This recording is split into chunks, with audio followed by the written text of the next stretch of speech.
The GPS died somewhere between Barstow and nowhere, leaving me with handwritten directions on a gas receipt and the growing certainty that I'd made a terrible mistake. The desert stretched endlessly in every direction, broken only by the occasional Joshua tree standing like a scarecrow against the star-drunk sky. My Honda's engine wheezed with each mile, reminding me why I needed this job in the first place. Mom's chemo bills sat folded in my wallet, $3,147 due by Friday. The temp agency had called this morning with something that paid double the usual rate, night shift at a remote gas station. Isolated location, the woman had said, like that was supposed to be a selling point. Perfect for someone who needs to focus. My phone buzzed again. David, third time in an hour. I let it go to voicemail. The station appeared suddenly, a bright island in the darkness that made me squint after hours of highway hypnosis. 2 pumps, a small building with large windows, and a neon sign that flickered between open and something I couldn't quite read. I pulled up to the front door and killed the engine. Inside, fluorescent lights hummed over aisles of snacks and motor oil. Behind the counter stood a thin man in his 50s, pale skin stretched tight over sharp bones. His dark hair was slicked back, and when he smiled, his teeth looked too white. Marcus Chen? His voice carried a slight accent I couldn't place. That's me. Excellent timing. I'm Mr. Holloway, the manager.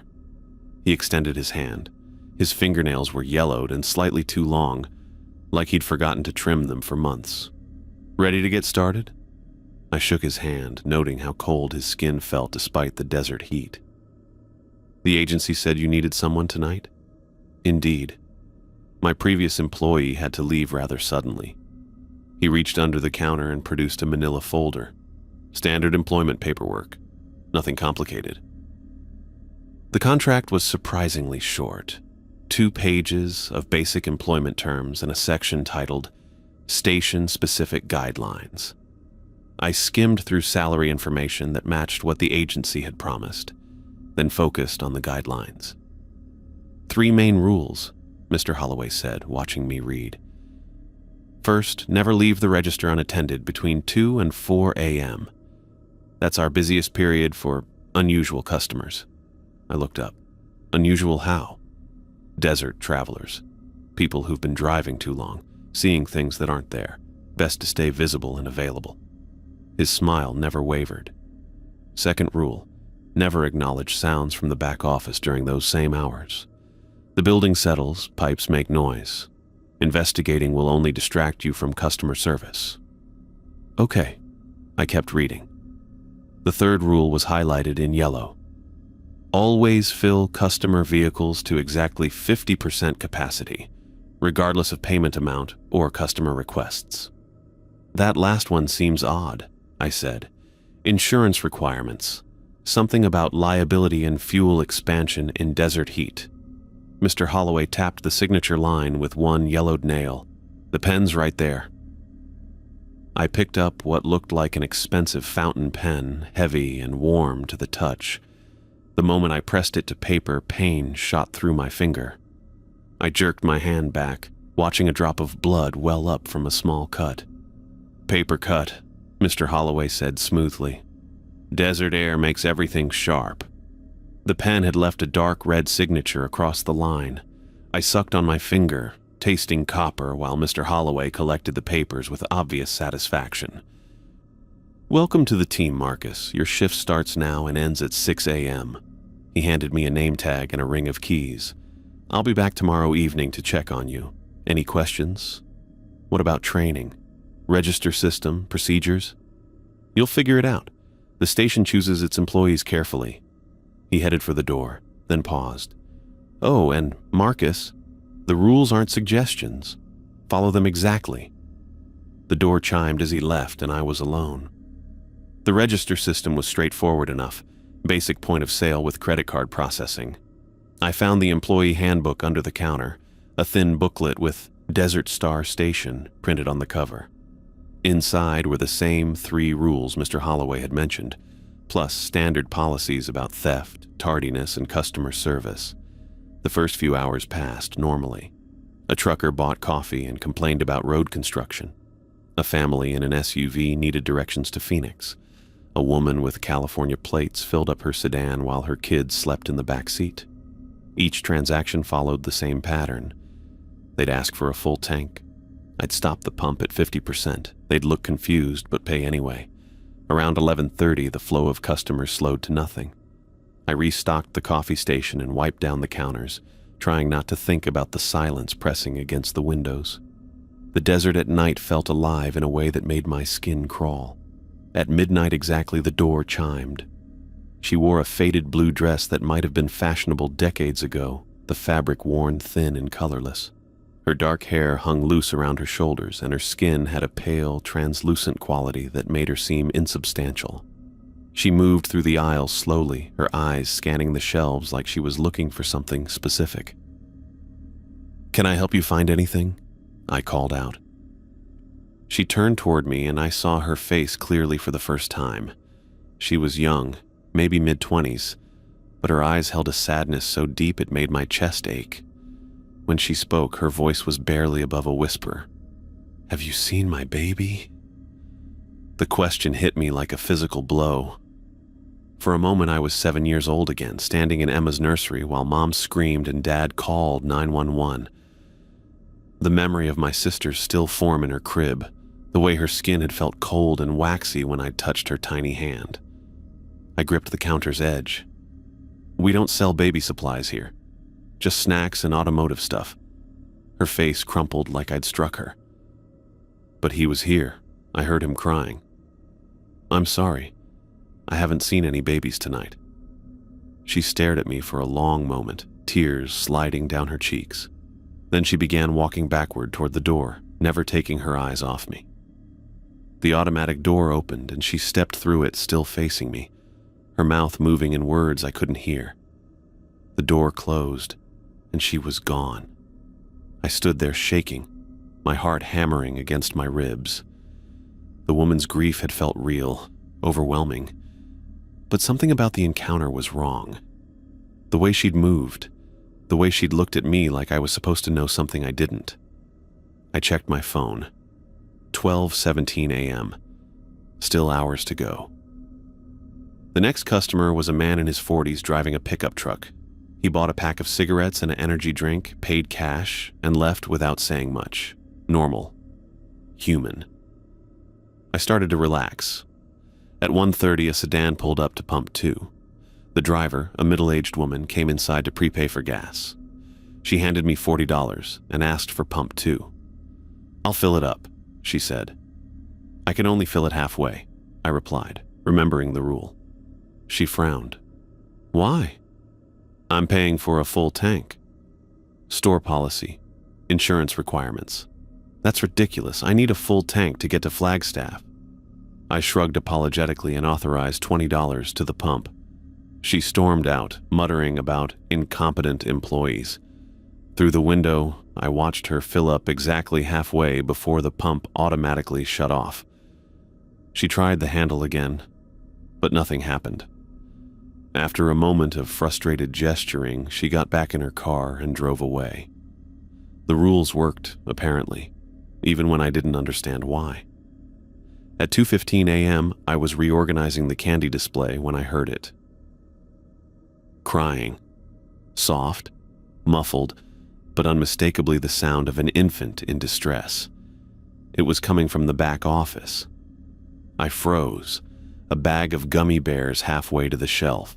The crying continued, rising and falling in the rhythm I remembered too well from Emma's last night. The sound that had woken me up, that had sent me padding down the hallway in my pajamas to check on her. Rule 2. Never acknowledge sounds from the back office. But it was a baby. What if someone had left a child back there?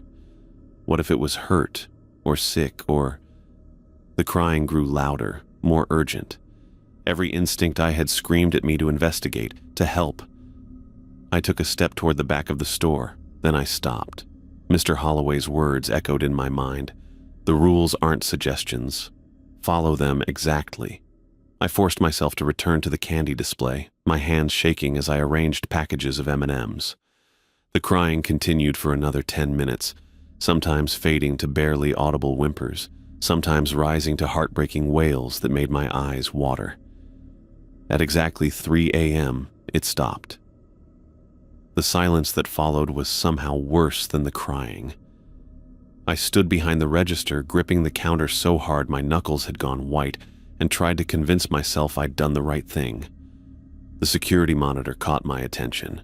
4 small screens showed different angles of the station: the front entrance, the pump area, the aisles, and the back office. The back office camera showed a closed door, just as it should be.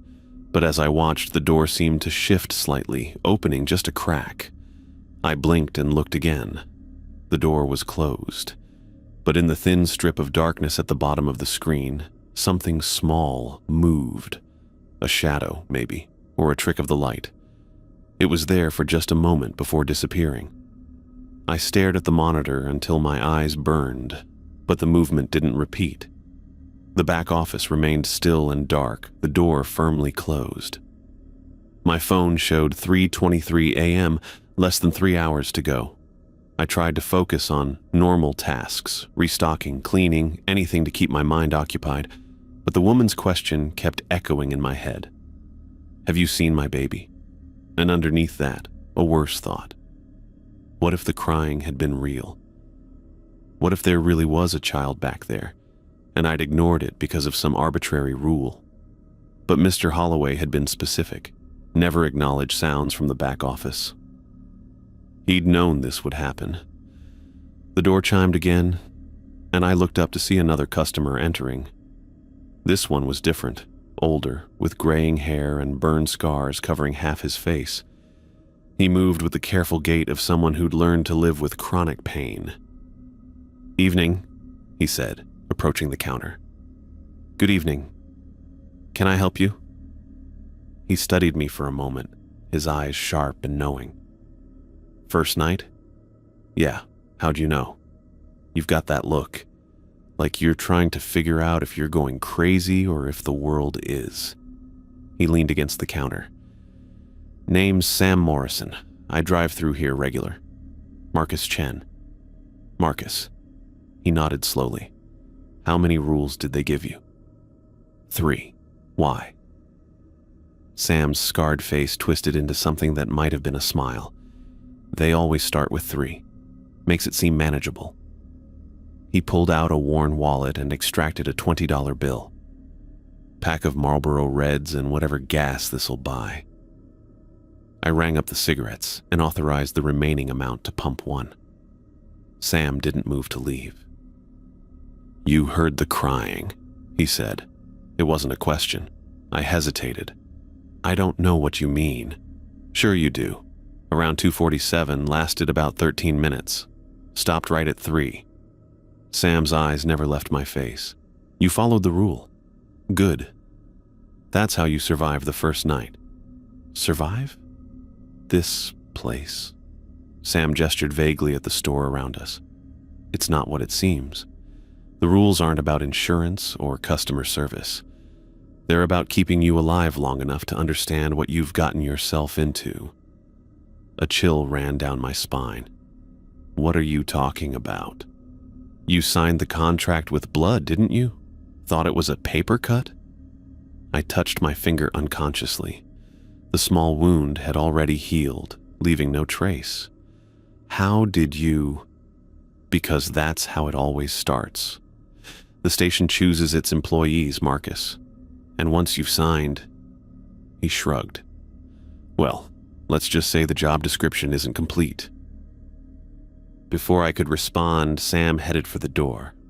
He paused with his hand on the handle. "Advice? Follow the rules exactly. Don't try to be a hero, and whatever you do, don't go looking for answers you're not ready to handle." He pushed the door open. "See you around, Marcus, one way or another." The door chimed as he left, and I was alone again. I stared at the security monitor, watching Sam pump his gas. He filled up exactly halfway, just like everyone else, then got back in his truck and drove away. but something about his words had shaken me more than the crying or the strange woman. The station chooses its employees. I pulled out my phone and scrolled to David's missed calls. 3 voicemails, all from earlier tonight. I played the first one. "Marcus, don't take that job. I looked into the company. Desert Star Station. There's something wrong with their employment records. People start working there and then just disappear from the system. No forwarding addresses, no references, nothing. Call me back." The second message was more urgent. "Seriously, man, I found a forum where people talk about these stations. They're all over the Southwest, same company, same weird stories. Don't sign anything until we talk." The third message was barely audible, like David was whispering, "If you're already there, follow whatever rules they gave you. Don't try to leave until sunrise. And Marcus, don't trust anyone who says they're trying to help you." I lowered the phone, my hands trembling. The contract was already signed. The job had already started, and according to the clock on the register, I still had 2.5 hours until dawn. Outside, the desert stretched endlessly in all directions, dark and empty except for the small circle of light around the station. I was trapped here until morning, bound by rules I didn't understand, in a place that apparently chose its employees for reasons that had nothing to do with customer service. The security monitor flickered, and for just a moment I thought I saw movement in the back office again. But when I looked directly at the screen, everything was still. I gripped the counter and tried to steady my breathing. Whatever was happening here, whatever I'd gotten myself into, I had to survive until sunrise. Follow the rules. Don't investigate. Don't try to be a hero. But as I stood there in the fluorescent light, surrounded by the vast darkness of the desert, I couldn't shake the feeling that the real test was just beginning. I stared at the computer screen, the employee training folder glowing like a beacon in the digital darkness. After Sam's cryptic warnings, I needed answers that made sense, real answers, not riddles about stations choosing employees. The desktop was sparse, just a few folders labeled Inventory, Schedules, and Employee Records, Do Not Delete. That last one practically screamed at me to click it. Inside were dozens of video files organized by year going back to 1987. Each file was labeled with an employee name and date range. I scrolled through them. Rodriguez, Miguel, 1989, 1990. Thompson, Sarah, 1995, 1996. Vasquez, Eddie, 1987 and 1988. Eddie Vasquez. I clicked on his file. The security footage was grainy, black and white, but clear enough. A young man with dark hair stood behind the same register where I was sitting now. The timestamp read 3:17 a.m., October 15th, 1987. Eddie was maybe 22, wearing a uniform shirt that looked identical to mine except for the faded logo. In the video, Eddie suddenly looked up, tilting his head like he was listening to something. His mouth moved. He was talking to someone off camera. Then he stepped away from the register, moving toward the back of the store. The camera angle switched, following him down the same aisle I'd walked earlier. Eddie approached the back office door, his hand reaching for the handle. He paused, looking over his shoulder, then opened the door and disappeared inside. For 20 minutes, the feed showed an empty store, just the register area, fluorescent lights humming silently in the recording. Then Eddie returned to frame, but something was wrong. Eddie walked normally, moved normally, but his shadow stretched across the floor in the wrong direction. While Eddie stood directly under the lights, his shadow fell toward the camera, dark and sharp against the linoleum. As I watched, the shadow moved independently, reaching toward the lens while Eddie remained perfectly still.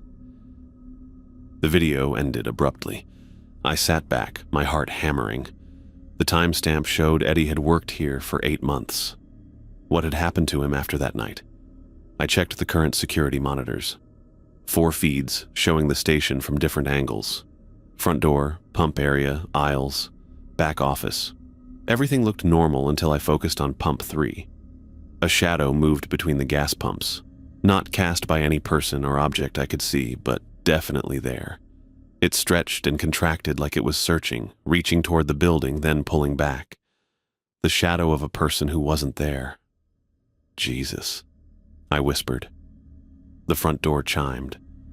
Sam Morrison walked in, his scarred face grim in the fluorescent light. He moved straight to the counter without browsing, his eyes fixed on me. "How many rules did they give you?" he asked. "3. You asked me that earlier." "That was earlier. Things change fast here." Sam leaned against the counter. "Check your handbook." I pulled out the thin booklet from under the register. The cover still read, Desert Star Station Employee Guidelines. But when I opened it, my blood went cold. The pages had multiplied. What had been a simple 3-rule pamphlet now contained 13 numbered guidelines, each written in different handwriting. Some looked typed, others handwritten in various inks. Rule 7, written in blue ballpoint pen, read, "Never acknowledge temporal inconsistencies." The handwriting looked familiar, too familiar. "That's impossible," I said. This was 3 pages when I started. "Rule 7, Sam said quietly. "You just broke it." I stared at the handbook, flipping through pages that shouldn't exist. Rule 9 was written in red ink. "Sam Morrison must warn but cannot save." Rule 11, in pencil. "Employee shadows belong to the station after first violation." "Sam," I said slowly, "what happened to Eddie Vasquez?" Sam rolled up his left sleeve, revealing a tattoo on his forearm. Not a normal tattoo. The words looked burned into his skin, raised and angry. "Sam Morrison must warn but cannot save." "I tried to help him," Sam said. October 15th, 1987. Eddie was a good kid, reminded me of my younger brother. When he started hearing the crying, I radioed him from my truck, told him to stay at the register. But he went back there anyway. "You were here that night?" "I've been here every night since 1979. Different truck, same route, same warning I give to every new employee." Sam's scarred face twisted. "The station made me part of its system. I warn people, but the warnings are designed to fail. Fear makes the binding stronger." I looked at the security monitor showing pump 3. The shadow was still there, moving restlessly between the pumps. "Is that Eddie?" "Part of him. The part that tried to help someone else's baby instead of following the rules." Sam pointed at the monitor. "Your shadow's already starting to separate. Look." I glanced at the monitor showing the register area. There I was, standing behind the counter, but something was off about my reflection in the screen. The image lagged slightly, like a bad video call. When I raised my hand, my reflection followed a split second later. "It starts small," Sam said. "Temporal displacement. Your reflection running behind your movements. Then your shadow starts acting independently. Eventually, if you break enough rules, you become part of the station's warning system like me." The woman in blue appeared on every monitor simultaneously. In the front door camera, she stood just outside the entrance. In the pump area feed, she was between the gas pumps.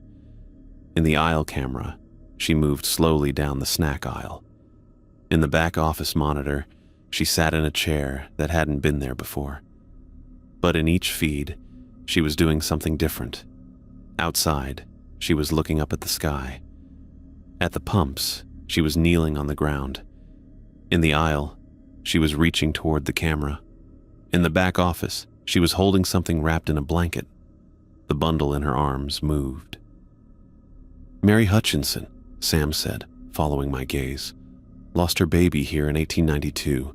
Made a deal to search for him forever. Every employee becomes part of her search." "That's insane." "Is it? You signed a contract with your blood. You're following rules that change themselves. You're watching security footage of a man whose shadow moves independently." Sam's voice was matter-of-fact. "What part of this seems sane to you?" I looked back at the monitor showing the back office. The woman, Mary, was rocking the bundle gently. As I watched, she looked directly into the camera and mouthed a single word. "Help." She wants me to go back there. She wants you to find her baby. That's what every employee thinks they're doing when they break Rule 2. But the baby isn't lost, Marcus. The baby is the station. The crying, the searching, the endless need. That's what powers this place. I checked my reflection in the monitor again. The lag was getting worse. When I moved my head, my image took nearly a full second to follow. How do I stop it? Sam was quiet for a long moment. You don't. You survive until dawn, then you leave and never come back. That's the only way. What about the next person? What about Jennifer? Jennifer? I hadn't mentioned that name to Sam. I'd never heard that name before tonight, but somehow I knew it, like it had been written in my mind the moment I signed the contract. Sam's scarred face went pale. You're already seeing the next employee. That means your binding is accelerating. On the monitor, Mary stood up from the chair in the back office. She was walking toward the camera, the bundle still in her arms. As she got closer, I could see that the blanket was moving more frantically, like whatever was inside was struggling. Don't look, Sam said urgently. Don't try to see what she's carrying. But I couldn't look away. Mary filled the monitor now, her face inches from the camera lens. Her eyes were black holes, and when she opened her mouth, sand poured out instead of words. She held up the bundle, unwrapping it slowly. Inside was a mirror. In the mirror's reflection, I saw myself as an infant, then as an old man, then as nothing at all.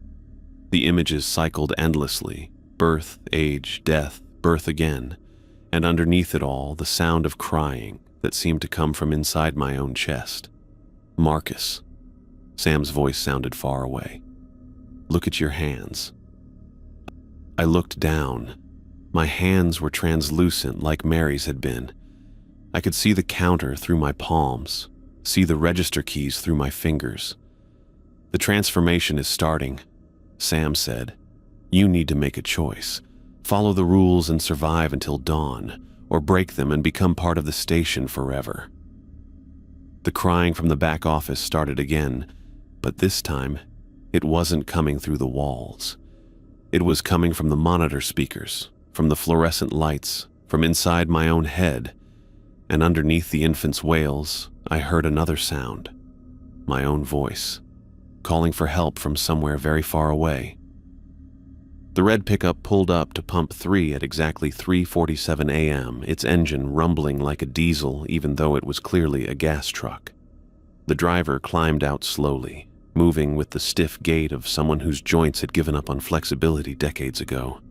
He wore a faded flannel shirt and jeans that had seen better years, maybe better decades. I watched him through the window as he approached the pump. Something about his movements seemed rehearsed, like he'd done this exact routine countless times before. He inserted the nozzle with practiced efficiency and headed for the door. The bell chimed as he entered, and I got my first clear look at his face. Weathered skin, deep lines around pale blue eyes, and a gray beard that needed trimming. But it was his expression that caught my attention. The look of someone who expected things to go a certain way and had never been disappointed. "Evening," he said, approaching the counter. His voice carried the rough edge of a long-time smoker. "Good evening. How can I help you?" "Same as always. Pump 3, fill her up." He pulled out a worn leather wallet and extracted 2 20s. "Been coming here every Tuesday for 37 years. Never had a problem." I stared at him. 37 years would put his first visit sometime in the mid-80s. Before Eddie Vasquez. Before most of the employee records I'd seen. "I can only authorize half a tank," I said, remembering Rule 4. "Store policy." His face darkened. "What kind of policy is that? I'm paying for a full tank." "Insurance requirements. I'm sorry, but..." "Insurance?" He slammed his fist on the counter, making the register jump. "Boy, I've been filling up here since before you were born. I know every manager this place has had, every rule they've tried to implement. There ain't no insurance policy that stops a man from buying gas." I authorized $20 to pump 3, keeping my voice steady. "That's all I can do." He leaned across the counter, his pale eyes boring into mine. "You'll learn, just like all the others. This place has its own way of teaching lessons." He straightened up and headed for the door. 37 years, and I ain't never left here with half a tank. Tonight won't be the first time. The door chimed as he left. Through the window, I watched him return to his truck and grab the pump handle. The display showed $20 authorized, but as he squeezed the trigger, the numbers kept climbing. 25, 30, 40. The pump didn't stop at 50%. It kept going until the tank was full. He hung up the nozzle, tipped his hat toward the window, and drove away. I stared at the pump display. It still showed the full amount he'd dispensed, but my register only recorded the $20 I'd authorized. The system had let him break the rule, like it recognized his claim about 37 years of service. My phone buzzed with a text from an unknown number. "Check the archives. Mary Hutchinson, 1892. I looked around the empty store. No one else was here. No one else had my number except David, and this wasn't his phone. I pulled up the browser on my phone and searched for Mary Hutchinson, 1892. The first result was a digitized newspaper article from the Barstow Desert Dispatch, dated October 23, 1892. Local woman's child vanishes during desert crossing. The article was brief, written in the formal style of 19th century journalism. Mary Hutchinson, age 28, traveling west with her husband and infant son, had stopped at a way station to water their horses. When they prepared to continue their journey, the child was nowhere to be found. Despite extensive searching by local authorities and volunteer parties, no trace of the infant was discovered. What made my blood run cold was the accompanying photograph. Even in the grainy black and white of a century-old newspaper, I recognized her face. The same woman who'd asked about her baby. The same translucent skin. The same deep sadness in her eyes. The caption read, "Mrs. Mary Hutchinson at the site where her son disappeared." Behind her in the photograph stood a small building with 2 water pumps for horses. The structure was different, older, but it occupied the exact same location as the current gas station. My phone rang. Mr. Holloway's name appeared on the screen. "Marcus," his voice was calm, almost pleased. "How are you managing your first night?" "Fine," I lied. "Everything's under control." "Excellent. I wanted to let you know that you're approaching the most important part of your shift. Every employee faces a moment of understanding, usually around 4 a.m. This is your test, Marcus. Handle it alone." "What kind of test?" "You'll know when it happens. Remember the rules, but more importantly, remember why you're there." The line crackled with static. "The station chose you for a reason." "Mr. Holloway, I need to ask you about..." The line went dead. Not a normal disconnect, but a sound like sand pouring through the speaker, filling the silence with a soft, persistent hiss. I tried calling back. The number went straight to a recording. "The number you have dialed is not in service." The lights flickered. For a moment, the fluorescent bulbs dimmed to almost nothing, casting the store in deep shadows. In that brief darkness, I saw movement in the back office, not on the security monitor, through the actual doorway at the end of the aisle. The lights came back up, but something had changed. The air felt thicker, like the pressure had dropped, and from the back office came a sound I'd been dreading. Not crying this time, whispering. Multiple voices, all speaking at once. Too quiet to make out individual words, but loud enough to know they were there. The sound rose and fell like a conversation, like several people discussing something urgent in hushed tones. Rule 2, never acknowledge sounds from the back office. But these weren't random noises or buildings settling. These were human voices, and they were calling my name. Marcus. Clear as day, spoken by someone who sounded exactly like me. I gripped the counter. The security monitor showed the back office door standing open, though I was certain it had been closed moments before. The camera angle revealed part of the room beyond, a desk, a filing cabinet, and something else. Shapes that looked like people. "Marcus, come here." My own voice again, but coming from the back office. I looked at my reflection in the monitor. The lag was getting worse, nearly 2 full seconds now between my movements and my image. But worse than that, my reflection was moving its mouth when I wasn't speaking. My reflection was the one calling my name. The whispering grew louder, more urgent. I could make out individual words now. "Help us. Don't leave. You're already here." All in my voice, all spoken by people I couldn't see. I stood up from the stool behind the register. Every instinct screamed at me to stay put, to follow Rule 2, to wait for dawn. But the voices were so familiar, so desperate. And underneath them, barely audible, was the sound of that infant crying again. I walked toward the back of the store. The aisle seemed longer than before, stretching away from me like I was walking through a funhouse mirror. The fluorescent lights flickered with each step, casting my shadow in multiple directions. But as I got closer to the back office, I realized I wasn't casting just one shadow anymore. There were 5 of them, all slightly different heights, all moving independently. I reached the doorway and looked inside. 5 versions of myself sat around a small table in the back office. Each one was in a different state of decay. The one closest to the door looked almost normal, maybe a few days dead.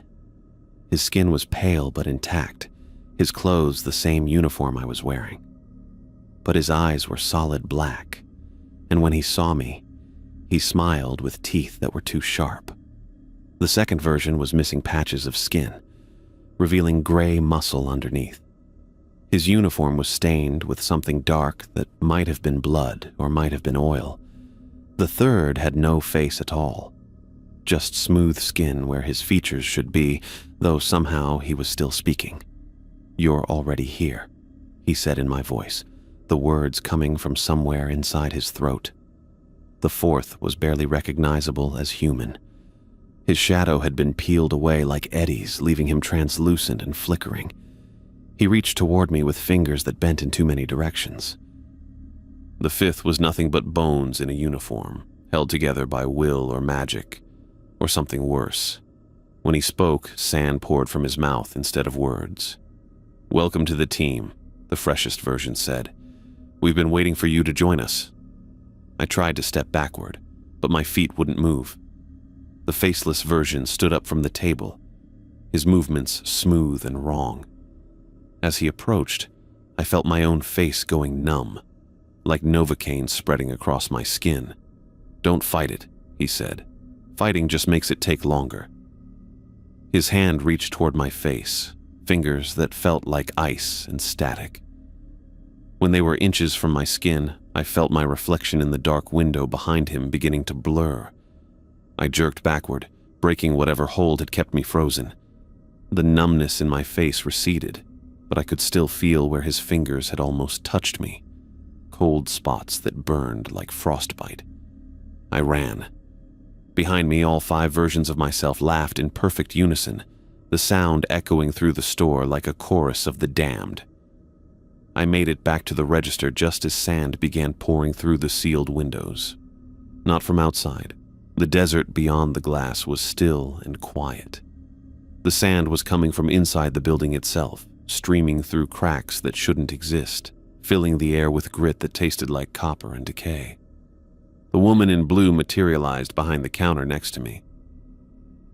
"He's crying again," she said, holding her bundle close. "He's been crying for so long."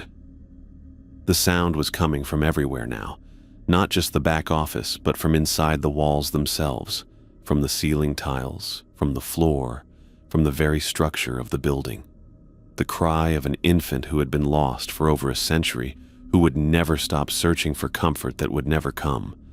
All the gas pumps outside turned on at once. Through the window, I watched fuel spray from every nozzle, but it wasn't gasoline. The liquid was dark red and smelled like copper when the wind carried it through the door. The pump displays showed numbers, but not gallons or dollars. Dates. 1995, 2003, 2017, 2024, 2031, all different years, all in the future, all showing the different times I would die. The sand was ankle-deep now, rising steadily. Mary Hutchinson looked at me with her black hole eyes and unwrapped her bundle. Inside was a mirror, just like in the security footage. But this time, when I looked into it, I saw something different. I saw myself at age 7, standing in Emma's nursery. I saw myself signing the contract with blood. I saw myself in the back office with the other versions, all of us trapped in an endless cycle of death and rebirth. And I saw myself 30 years from now, standing behind this same register, warning a young man who looked exactly like me about rules he would never be able to follow. The mirror showed me the truth. I had never left this place. I had been here all along, in every moment, in every timeline, dying and returning and dying again. The station didn't choose its employees. It created them. I stared at the sedan through the window as it pulled up to Pump 2, its headlights cutting through the pre-dawn darkness. The car looked normal enough, a silver Honda Accord, maybe 10 years old, with a few dents that spoke of highway miles and parking lot mishaps. But something about the way it moved felt wrong, like it was gliding rather than driving. The family that climbed out made my stomach drop. There were 3 of them, 2 adults and a child who couldn't have been older than 8. They moved with the careful coordination of people who'd done this before, the parents flanking the kid as they approached the building. But where their faces should have been, there was only smooth skin. No eyes, no nose, no mouth. Just blank expanses of flesh that somehow still managed to convey expression through subtle shifts and tilts. The child was different. They had a mouth, a perfect, normal mouth, that moved as they spoke, even though the rest of their face was as featureless as their parents.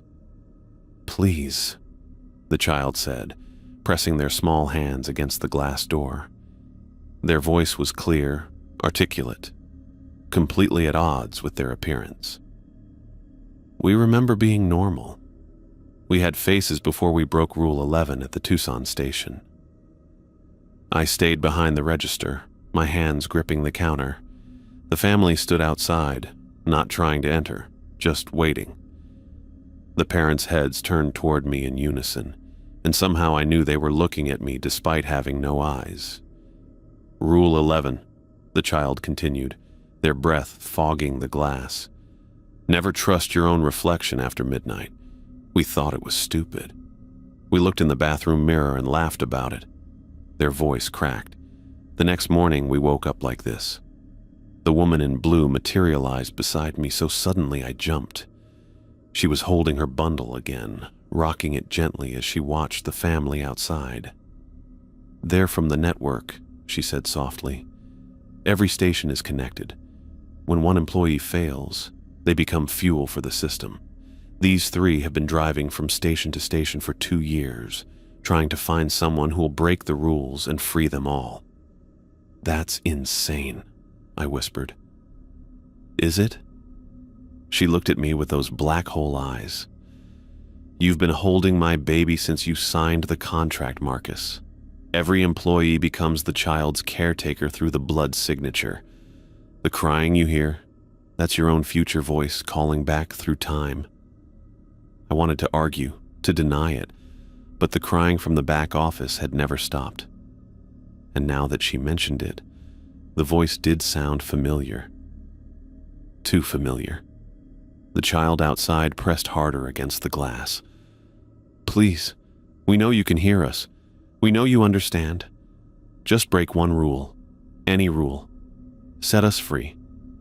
Their parents nodded in silent agreement, their smooth faces somehow conveying desperate hope. I thought about my father, about how he'd left when I was 7, claiming he had to do something important, something noble. How he'd promised to come back and never did. How my mother had cried for months, waiting for a man who'd abandoned his family for whatever cause he thought was more important than us. "No," I said, loud enough for them to hear through the glass. I'm not breaking any rules. The child's face crumpled. But we're suffering. We've been suffering for 2 years. And I'm sorry about that. But I'm not making the same mistake my father made. I turned away from the window. I'm not abandoning my responsibilities for someone else's noble cause. When I looked back, the family was gone. The sedan sat empty at Pump 2, its engine still running, but no one was inside. The woman in blue was studying me with something that might have been approval. "You're learning," she said, "but you still don't understand what you're really holding." She unwrapped her bundle slowly, revealing the mirror I'd seen before. But this time, when I looked into it, the reflection was different. I saw myself as an infant, tiny and helpless. Then, aging rapidly through childhood, adolescence, adulthood, old age, death, and back to infancy again. The cycle repeated endlessly, each lifetime compressed into seconds. "Time folds here," she explained. "Every employee exists at every moment at once. Past, present, future, they're all the same thing. You're not just working tonight, Marcus. You're working every night that ever was or ever will be." I pulled out my phone and called Sam's number. He answered on the first ring. "You need to see something," I said. "I'm already here." I looked up. Sam stood outside the front door, his scarred face grim in the fluorescent light. He wasn't trying to enter, just standing there like he was waiting for permission. "Come in," I called. He shook his head. "Can't, not anymore. But I can talk through the glass." I walked to the door, staying on my side of the threshold. "Sam, I found your personnel file. It shows employment dates from 1952 through 2024. Same photo for 72 years. Sam's expression didn't change. "Time works different when you're bound to the system. I traded linear existence for eternal service. Every night I warn new employees. Every night they make the same choices. Every night the station gets stronger. Your warnings help it claim people faster, don't they?" "Fear is the key ingredient," Sam admitted. "The station feeds on resistance, on the struggle between following rules and breaking them. My warnings create that tension. I'm not trying to save anyone, Marcus. I'm part of the trap." The handbook in my pocket grew heavier. I pulled it out and watched new pages materialize, the text writing itself in real time. Rule 14 appeared in handwriting I recognized as my own. Marcus Chen must complete the cycle.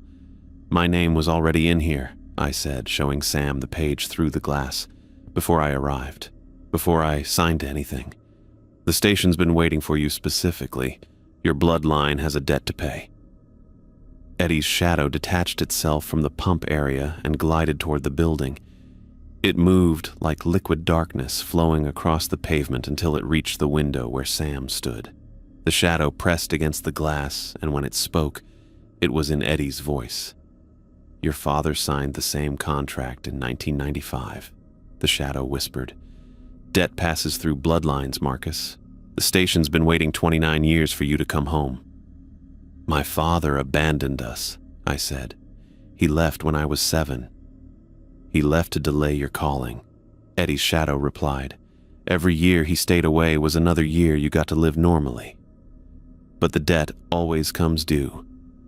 The woman in blue moved closer to me, her bundle shifting in her arms. "Look again," she said, holding up the mirror. This time I saw something different in the reflection. Not just my face aging and dying and being reborn, but my father's face too. And behind his, another man who looked like both of us. And behind him, another. A chain of faces stretching back through generations, all of them trapped in the same endless cycle. "Every bloodline that makes a deal with the station becomes part of its foundation," she explained. "Your ancestor made the first contract in 1892. He was traveling with his wife and child when they stopped here. When the baby disappeared, he offered his family's eternal service in exchange for the child's return. But the baby never came back. The baby became the station, the crying, the searching, The endless need, that's what powers this place. And every generation of your family has fed that hunger. I looked at the mirror again.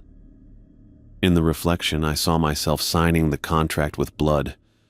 But behind me stood my father, and behind him his father, and behind him another man I'd never seen but somehow recognized. All of us signing the same contract, all of us bound to the same fate. How many of us have worked here? Every generation sends one, she said. Your great-great-grandfather in 1892, your great-grandfather in 1923, your grandfather in 1954, your father in 1995, and now you. The crying from the back office grew louder, more desperate. But now I could hear the layers in it, not just one infant's voice, but dozens. Generations of children who'd been lost to feed the station's hunger. The cycle has to be completed, the woman in blue said. That's why you're here. That's why you signed the contract. Not because you needed the job, but because the debt demanded payment. Eddie's shadow pressed harder against the window. Your father tried to break the cycle by staying away, but the station just waited. It knew you'd come eventually. I thought about the GPS dying, about the handwritten directions that had led me here, about how perfectly everything had aligned to bring me to this place at this time. I never had a choice, did I? There's always a choice, Sam said through the glass. But some choices have consequences that stretch across generations. The handbook grew heavier in my hands. New rules were writing themselves faster now, filling page after page with instructions I'd never be able to follow. Rule 17. The Chen bloodline serves until the debt is paid. Rule 18. Payment requires willing sacrifice. Rule 19. The cycle completes at dawn. Outside, the empty sedan's engine finally stopped running. The silence that followed was absolute, like the desert itself was holding its breath. The woman in blue looked at me with something that might have been pity. The sun rises in 43 minutes, she said. That's when you'll understand what your father really sacrificed to give you 29 years of freedom. In the mirror, my reflection stopped, aging and dying. Instead, it showed me standing behind this same register, but older, much older. And behind me stood a young man who looked exactly like me, signing a contract with blood while I watched with the same expression of resigned understanding that Sam wore now. The cycle wasn't ending with me. It was just beginning. I stared at my reflection in the dark window behind the register. 3 seconds. That's how long it took for my image to catch up with my movements now.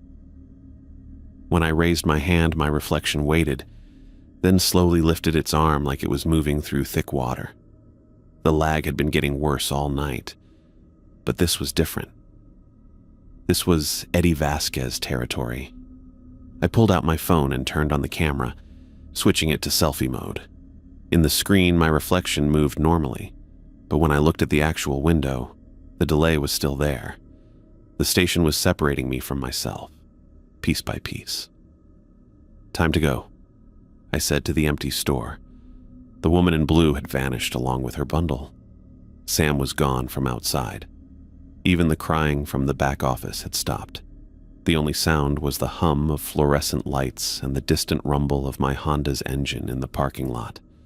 I grabbed my keys and headed for the door. The handbook fell from my pocket, hitting the floor with a sound like breaking glass. When I bent to pick it up, I saw my shadow on the linoleum. The edges were peeling. Just like Eddie's in the security footage, my shadow was coming apart at the borders, fraying like old fabric. Dark wisps curled away from my outline, dissolving into nothing before they hit the ground. I left the handbook where it fell and ran for the door. The Honda started on the first try, which should have been reassuring. Instead, it felt like the station was letting me go, which meant it didn't need to keep me anymore. I'd already served my purpose. I drove east toward the sunrise, watching the gas station shrink in my rearview mirror until it was just another speck in the desert. The GPS on my phone came back to life, showing a clear route to Barstow, then the interstate home. But 20 miles down the highway, I saw something that made me pull over. Another gas station. Same layout, same design, same blue and white color scheme. A young woman stood behind the register, visible through the front window. She had shoulder-length dark hair and wore a blue polo shirt that looked exactly like the uniform I'd been given. I parked and walked to the window. The woman looked up from whatever she was reading and waved. Her name tag said Jennifer. She was maybe 22, with the kind of optimistic smile that said she still believed hard work and good intentions could solve any problem. The same smile I'd probably worn 12 hours ago. I got back in my car and kept driving. In Barstow, I stopped for coffee at a truck stop. While I was paying, I glanced through the window at the gas station across the street. Different company, different colors, but the same basic layout. And behind the register stood the same young woman. Same hair, same uniform, same name tag, Jennifer. I drove to Bakersfield. Different station, same woman. Fresno, same thing. By the time I reached the outskirts of Los Angeles, I'd seen her in 6 different locations, always behind the register, always alone, always wearing that hopeful smile. Geography didn't matter once the station had you. My phone rang as I merged onto the 405. Unknown number. Hello? Marcus? The voice was young, female, scared. Is this Marcus Chen? I'd never heard this voice before, but somehow I knew who it was. Jennifer. How do you know my name? I didn't tell you my name. She was crying now. Marcus, something's wrong with my handbook. Your name just appeared as Rule 15. Never trust Marcus Chen's warnings. What does that mean? What did I do wrong on my first shift? I opened my mouth to answer, but the voice that came out wasn't mine. It was deeper, older, carrying the weight of decades I hadn't lived yet. Fighting only makes it worse, my voice said while I sat there listening to myself speak. The station feeds on resistance. You should accept your role before it gets chosen for you. Marcus? Marcus, are you there? Jennifer's voice was getting more frantic. Please, I need help. I don't understand what's happening. I tried to speak, to tell her I was sorry that I didn't know how to help. But my mouth wouldn't move. The voice that wasn't mine continued talking. Every employee serves their purpose.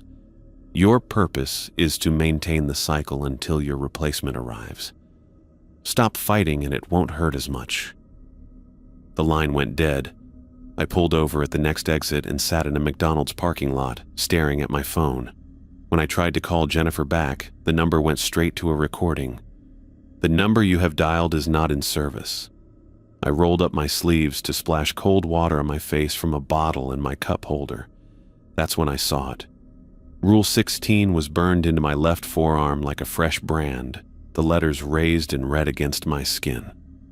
The Chen bloodline owes eternal service. The pain hit a second later, sharp and burning. I pressed the cold water bottle against the mark, but it didn't help. The words were part of me now, written in scar tissue that would never fade. I understood why my father had left. Not because he was selfish or irresponsible, but because he'd known this day would come. He'd known that eventually, the debt would demand payment, and he'd tried to give me as many normal years as possible before the station called me home. Every photo of him in our house had slowly faded over the years until his face was completely blank. I'd thought it was some kind of chemical reaction in the old film. Now I knew better. The station had been erasing him, preparing for the day when I'd take his place. I turned the car around. The drive back to the desert station took 3 hours, but it felt like minutes. The sun was high overhead when I pulled into the parking lot, casting everything in harsh, unforgiving light. The building looked smaller in daylight, more ordinary, like any other roadside stop. But behind it, partially hidden by a cluster of Joshua trees, sat a 1995 Toyota Corolla. The paint was faded and the body was rusted, but the engine was running. I walked over and peered through the driver's side window. On the seat was a folded piece of paper with my name written on the outside in handwriting I recognized from old birthday cards and school permission slips. The note was brief. Marcus, I took your place for 30 years. Now you must take mine. The debt passes through bloodlines. Every generation serves until the next comes of age. I'm sorry I couldn't break the cycle, but I gave you as much time as I could. Take care of your mother and sister. Tell them I never stopped loving them. Dad. I folded the note and put it in my pocket next to the handbook that had somehow followed me back here. The front door of the station chimed as I entered. Mr. Holloway stood behind the register, wearing the same crisp white shirt and black tie he'd worn the night before. But in daylight, I could see details I'd missed in the fluorescent gloom. His skin had a waxy quality, like it had been molded rather than grown. His eyes were too bright, too focused, like a predator watching prey. "Welcome back, Marcus," he said. "I was wondering when you'd return. Where's my father? He completed his service this morning when you signed the contract. 30 years of faithful work, just as agreed." Holloway pulled out a manila folder and set it on the counter. "Now it's your turn."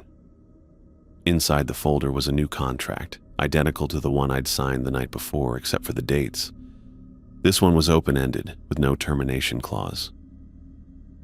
"How long?" I asked. "Until your child comes of age, assuming you have one. If not, the service is permanent." Holloway produced the same fountain pen from his jacket pocket.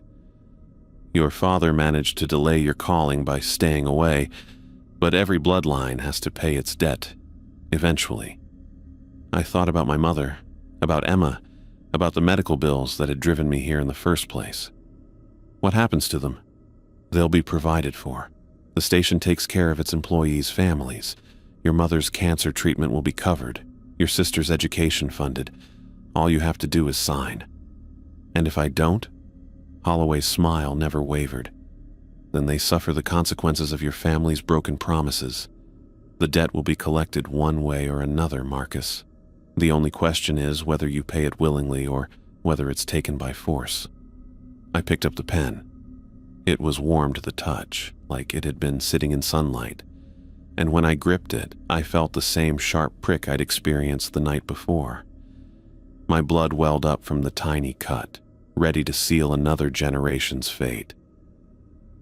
"This started with Mary Hutchinson, didn't it?" I said. "In 1892. Mary made the first deal, yes. She offered her family's eternal service in exchange for her lost child's return. But the child had already become something else by then. The hunger that powers this place. The need that draws employees here. Every person who works the night shift becomes part of that search, part of that endless crying you heard. I signed my name in blood." The contract burst into flames the moment the ink dried, but I felt the binding settle into my bones like a weight I'd carry forever. The scar on my arm burned brighter, and new text appeared below it. "Service begins immediately. Your first shift starts tonight," Holloway said, filing the ashes of the contract in a cabinet behind the register. 8 p.m. to 6 a.m., 7 days a week. You'll find your uniform in the back office, along with your updated handbook. What about Jennifer? She'll serve until her replacement arrives. Could be days, could be decades. Time moves differently for each employee. He handed me a set of keys. These open everything you'll need access to. The rest you'll learn as you go. I walked toward the back office, past the aisles of overpriced snacks and motor oil, past the security monitors that showed empty pumps and endless desert. The door at the end of the hallway stood open, revealing a small room with a desk, a filing cabinet, and a closet full of blue polo shirts in my size. On the desk was a new handbook, this one bound in black leather instead of the cheap paperback I'd carried the night before. I opened it to the first page. "Welcome to your eternal employment, Marcus Chen. Your father's service has ended. Yours has begun." The rules that followed were different from the ones I'd memorized. These were personal, specific to my bloodline and my role in the station's operation. Rule 1. Maintain the cycle until your replacement arrives. Rule 2. Every employee must believe they have a choice. Rule 3. The debt passes to the next generation. I closed the handbook and looked at my reflection in the dark computer screen. The lag was gone. My image moved in perfect synchronization with my body. But something else had changed. My eyes were brighter now, more focused, like Holloway's, like a predator watching prey. Outside, a car pulled up to pump 3. A young man climbed out, maybe 19 or 20, with the desperate look of someone who needed money fast. He walked toward the building with the same determined stride I'd used 12 hours ago. I straightened my new uniform and walked back to the register. The cycle was beginning again, and I had a job to do. The station had to eat, and I was the one who fed it.